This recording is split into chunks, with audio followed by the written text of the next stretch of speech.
тем более Россиянын законодательствосы менен сотко кайрылып ушул жерден утуп акчаны өндүрүп алып келип ушул жерге тапшырыш. Канча деген жарандарыбыз чет өлкөдө жүрүп атат, айда жок. Бирок кырсык деген каш менен кабактын ортосундай тарганда шарттарда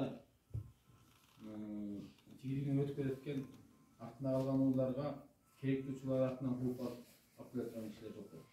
Ошон үчүн биринчи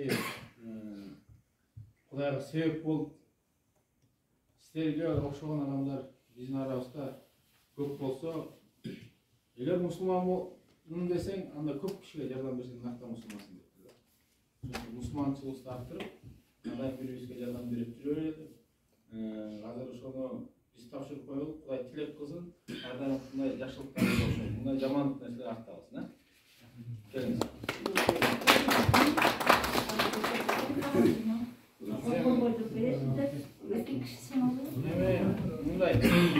Мен ачкан жокмун.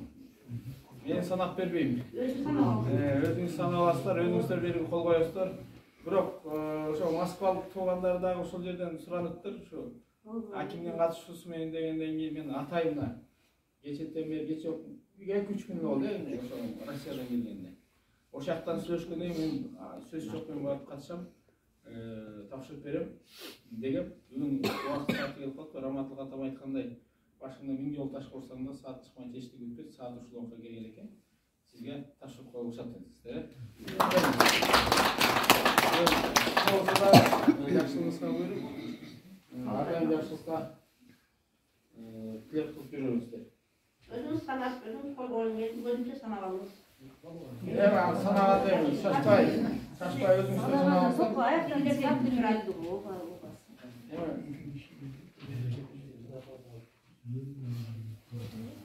Музафарович, халык тилек айтпаган.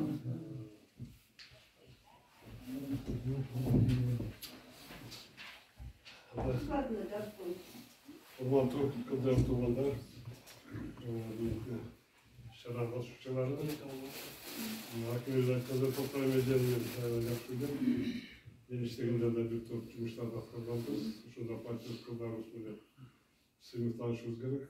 Чынында буну бир адам ошо мыйзам менен кууп аткарууга албаса, бул баардык көрүнүскөдө кала турган иштер экен да. Ушундай эжекелерибиз менен биз сыймыктанабыз. Сизге чоң рахмат, ыраазычылык билдирем. Ал эми жалпы элибизге болсо ошо ынтымак, биримдик кааламакчымын.